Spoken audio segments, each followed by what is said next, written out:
Welcome to the Compendium Podcast hosted by Leadership Books. In just a moment, our host, Joseph Baker, will be joining us, along with a very special guest. Before we get started, I would like to introduce you to Joseph. He's a podcaster, event producer, writer, speaker, and audience builder. His passion is to help authors, speakers, and entrepreneurs build their audiences to monetize their leadership. Won't you please welcome our host, Joseph Baker. Well, welcome everyone to a very special episode of the Compendium Podcast. I am here today filming and recording live at NSA 2022, the Influence Conference in Nashville, Tennessee. We are here in, what month is it, July? It is. It is, July. The time just flies, doesn't it? Especially when you're having fun. It just flies. So July 2022, we're having a great time. One of the gentlemen that I have met here at this conference is Dave Rosenberg. Dave, why don't you introduce yourself to our audience and tell us a little bit about what you do? Well, Dave Rosenberg, I'm out of San Diego. My company is Locked On Leadership. I'm sure everybody out there has worked with that person or people who just seem to get away with murder. Right? They're going through the paces, kind of not really doing their job very well, and they just get away with it. Nobody ever calls on it. Well, I'd make those unaccountable people accountable. Nice. Give us a practical example. You don't have to use names or anything, but give us a real-life example of someone that you helped. Well, so I work with a IT service provider, a managed service company. They go out and they're an IT department for companies that don't have them. Sure. And they were having a big problem with turnover. They were having a big problem with people not doing what they're supposed to do. Obviously, when you hire somebody like that, you pick up the phone and say, I got a problem with my computer systems, you need immediate results. And their folks some of them were doing a great job, but others were sort of going through the paces. Sure. And so working with them, we were able to get them focused on the right things, which is what their values were, making sure they hired the right people who supported those values and honored those values. And they actually doubled in business in about 3 years. That's awesome. That was going to be a follow-up question is, what kind of an ROI, can someone expect when they hire you? Obviously, you can't guarantee that kind of thing, but you've seen it, though. You've seen it happen. Right. Well, and it's an old statistic that's been constantly repeated, but every year Gallup comes out and they do studies, and 2/3 of the workforce in America is not engaged. Now, that doesn't mean disengaged, so only 1 out of 6 is actively disengaged. So they're actually sabotaging your business, but it's still 1 out of 6. Sure. But 2 out of 3 are just going through the paces. Mm-hmm. So imagine for a second, and those are unaccountable people. They don't care. The accountable people are the ones that fully engage. Yes. So imagine for a second if 100% of your workforce was fully engaged. Forget about the financials. Yes, that will come. Sure. It's lack of stress, able to focus on the big picture and do what your job is, which is drive the ball forward, and all of that drives revenue and profitability. Yes. Right. But that's the real ROI in my book. Yes. I remember several years ago, my wife, who was, I guess she was my wife at the time, right around when we got married, 2008. She worked in the financial district in San Francisco, okay? And she worked for a software company, and she had a counterpart, like another employee who did essentially the same job as her. So 2 people doing the same job, but the other person really was not engaged, let's just say, right? Well, there was a little wave of layoffs that came at a certain point in time, right? That person got laid off, the other person. My wife completely took over her job and was able to easily do both of the jobs, right? Have you seen that kind of thing happen where people are they're so disengaged that they're really not even being productive at all? So back in 2000, I took over as VP of Operations for a telecommunications company. It's obviously before I started doing this. Sure. And we had 10 technicians in production. It was a small company. It was a rough $2 million revenue. And I just, because of my military background, I just started holding people accountable.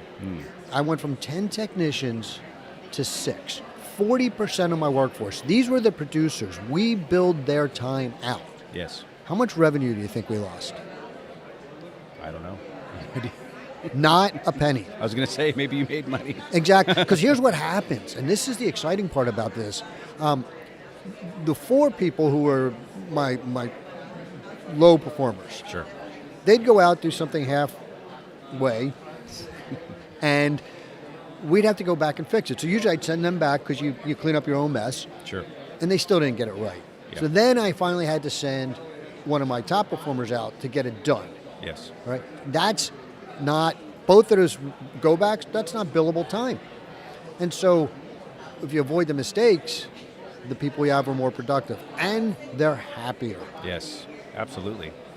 So what do you think about this idea that when you are, let's say, in a salaried position, it can be difficult to be motivated when you know that regardless of how much work you get done, right? You're getting the same dollar amount. You know, again, this is not a good mentality, but this is a mentality that some people have. You have the entrepreneur type person, probably like yourself, that's a go-getter. You start your own business, you do your own thing, you push to the next level. But there's a lot of people that are not like that, right? How do you, in your company, your consulting, how do you address that mindset issue of the salaried employee who doesn't really see the end game for themselves in their career? Well, there's a couple issues that are going on there. First of all, most people want to do a good job. Nobody ever comes to work and says, I'm going to goof off today. Well, there's probably one or two, but for the most part, I see to everybody good intent. They want to add value. Right. Yeah. And the issue is not so much what are they doing, but I would say their supervisor, their manager, and anyone salaried is typically a manager anyway. What are they doing? Right? So your team is a reflection on you. And most people, when they hear that, they think, yes, if my team does good, I look good. If my team does bad, I look bad. That's not what I mean.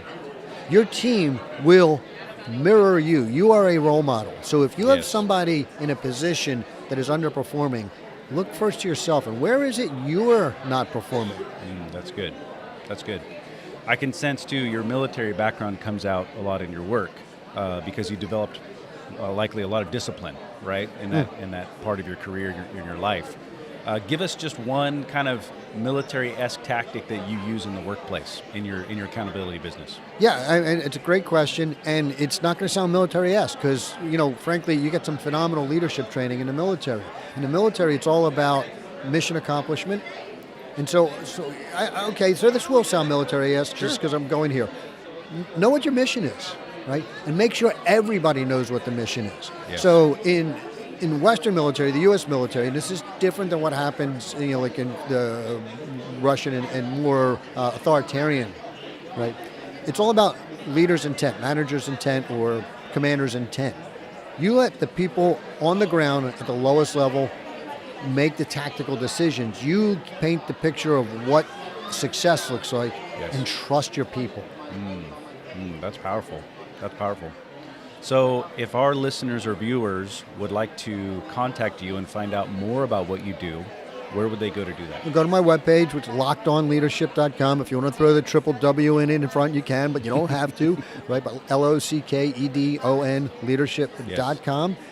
Reach out through there, and I'd be happy to, sit down on a Zoom or phone call. And if you have any questions at all, right?